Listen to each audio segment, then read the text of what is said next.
I'm here with Kathy Fosha and Sylvia Grandstaff, both flying club class for the USA here at Lake Keepit. Welcome to the World Championships.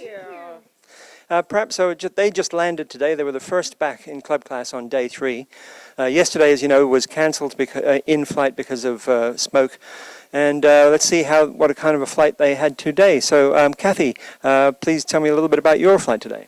Oh gosh, we had so much fun. We kind of made it a point to start early because we were expecting some storms to come in from Tamworth. And so as soon as we got to altitude and the gate was open, off we went. And that meant leaving ahead of the gaggle. But I think we enjoy flying kind of as a duo a little bit more than with a large group of gliders. So we flew for, pretty much the whole day, just the two of us. And we had a blast. Super fun the whole day. Great time. And what kind of climbs were you getting? Oh goodness, they really varied. We had some weaker ones, but probably about 4 knots, 4 to 6. Yeah, on the stronger average. ones at 6. Some better. Towards the Pilliga, got really good. The edge. Yep.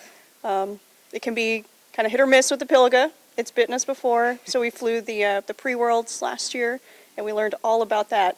And the Yowies. And the Yowies. But it was a good flight. And you were getting cumulus, were you? Yep. It was really nice to have clouds. The blue days have been a bit hot, so Yeah. this one was a little bit cooler. We had Q pretty much the whole flight until the last 40 or 60K or so, where it kind of blued out because this high ledge is coming in. So it was nice. Yeah, so you could see in the distance now we can see the overdevelopment and storms heading towards us from Tamworth. You were able to see them approaching, were you? It just looked like this big ledge almost of cirrus with a little bit of haze left over from the storms and such. We couldn't really see the overdevelopment necessarily, but knew it was coming from the forecasts and so wanted to make sure we got home quickly. And do you know what distance you did? No idea. Nope. As far as we could go in 3.5 hours. Yeah, I don't know. I don't know either. The scores might surprise us. Okay, we'll see from the traces exactly where you went, so very good. And so you two are flying together as a pair, as a team today. Now, in the USA, I understand you're not allowed actually to fly together as a team.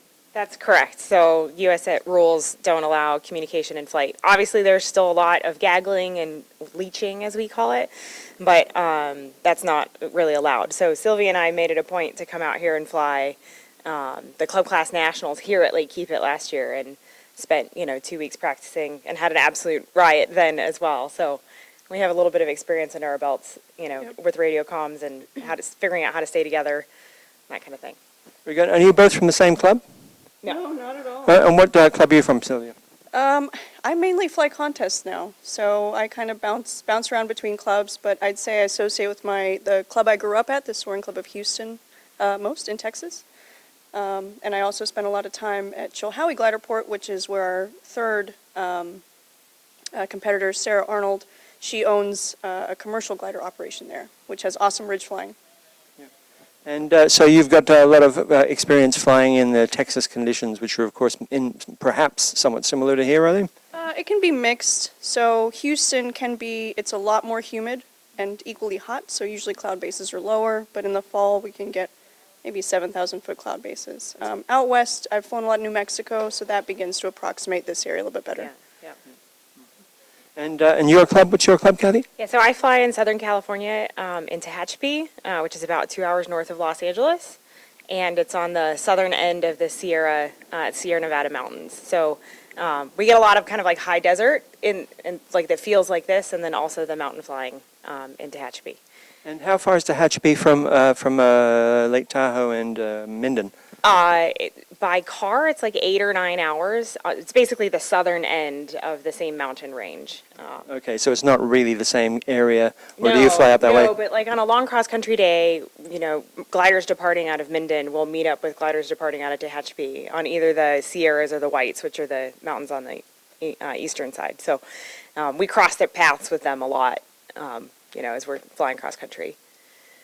Okay, and so you were here for 2 weeks in the Nationals last year, and how do you think the situation here compares with 12 months ago then?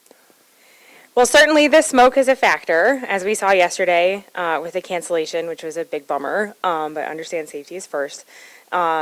and it's quite a bit drier here, and understand dealing with the drought and everything. As far as gliding conditions, though, this is a fantastic site to fly at, right? There's enough diversity in the weather, it changes a lot so that every day it's a different day, but it's also really consistent so that you're every day flying big, strong, challenging tasks.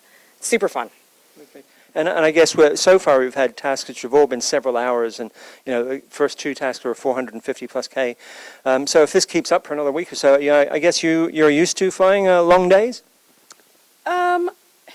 Not necessarily, but I think last year really prepared us to have a plan, primarily with nutrition and hydration beginning the night before. Yeah. So all of us have we developed routines to drink enough, eat enough, and then we remind ourselves in flight to do the same. Yep. So that was helpful lessons learned last year. We also fly with oxygen beginning at 5,000 feet, and for us we find that helps. Super helpful. So anything to kind of keep the fatigue levels down as much as possible. Okay, well, thank you very much for talking to you. Now I better let them go and see how they did, see what the scores are. So thanks very much for talking to us.